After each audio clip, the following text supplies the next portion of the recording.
So hello dear student, কেমন আছো? I hope প্রত্যেকে শুধু ভালো নয় ভীষণ ভালো আছো। স্ক্রিনের ওপর একটা প্রশ্ন দেখা যাচ্ছে, তাই না? প্রশ্নটা কি বলেছে প্রথমে আমরা মন দিয়ে পড়বো, বুঝবো, তারপর অঙ্কটা করব।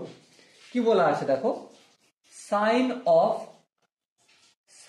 Of pi plus theta into sine of pi minus theta into cosec square theta সমান অপশন এ আছে 1, অপশন বি আছে -1, অপশন সি আছে সাইন থিটা, অপশন ডি আছে মাইনাস সাইন থিটা। এটার আনসার করার জন্য আমাদের একটু কোয়াড্রেন্টের ধারণা নিতে হবে, নাহলে মুশকিল আছে। দেখো এই কোয়াড্রেন্ট লিখলাম। একটা কথা বলো, আমি সাইন অফ পাই প্লাস থিটাটা লিখলাম, এর মানে কি? দেখো sine of pi plus theta, এখানে হচ্ছে পাই প্লাস থিটা মানে থার্ড কোয়াড্রেন্টে। হ্যাঁ, তাহলে সাইন থিটা তো হবে সাইন থিটাই, কারণ পাই আছে মানে তো সাইন থিটাই থাকবে। কিন্তু এখানে প্লাস থিটা কোন কোয়াড্রেন্টে পড়ছে? অবভিয়াসলি থার্ড কোয়াড্রেন্টে। থার্ড কোয়াড্রেন্টে সাইন থিটার ভ্যালু কি হয়? অবভিয়াসলি মাইনাস হয়, তো এখানে মাইনাস লিখলাম। এরপর দেখো sine of pi minus theta, তো সাইন অফ পাই আছে মানে সিম্পলি সাইন থিটা লিখে দাও।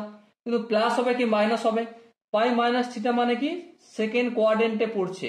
সেকেন্ড কোয়াড্রেন্টে কি sine positive, all sine tan cos, এখানে সমস্তটাই পজিটিভ। এখানে শুধু সাইন আর কোসেক পজিটিভ, এখানে ট্যান কট আর এখানে কস সেক, তাই না? তো ফার্স্ট সেকেন্ড কোয়াড্রেন্ট মানে কি সাইনের পজিটিভ, তার মানে এখানটা পজিটিভ সাইন দেব। সো আলটিমেট এবার যদি আমি ঘুরিয়ে লিখি এখানটা minus sine theta into sine theta into কোসেকের স্কোয়ার থিটা। সাইন থিটার সঙ্গে সাইন থিটা গুণ করলে মাইনাস সাইন স্কোয়ার থিটা, কারণ এখানটা মাইনাস ছিল তাই মাইনাসটা বসে গেল, ইন্টু কোসেকের স্কোয়ার থিটাটাকে, এটাকে যদি আমি 1/sin স্কোয়ার থিটা লিখি, আই হোপ কারো আপত্তি হওয়ার কথা নয়।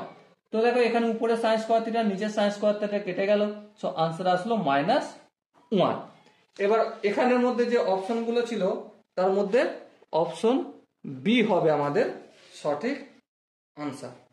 আই হোপ প্রত্যেকে এই কোশ্চেনের কনসেপ্টটা বুঝতে পেরেছো। যদি কোনো জায়গায় কনসেপ্ট বুঝতে অসুবিধা থাকে তো একটাই কাজ করতে হবে, কমেন্ট সেকশন রয়েছে, কমেন্টে অবশ্যই জানাতে হবে। আর দেখা হচ্ছে নেক্সট ভিডিওতে, ততক্ষণ পর্যন্ত ভালো থেকো, সুস্থ থেকো এবং জয় হিন্দ।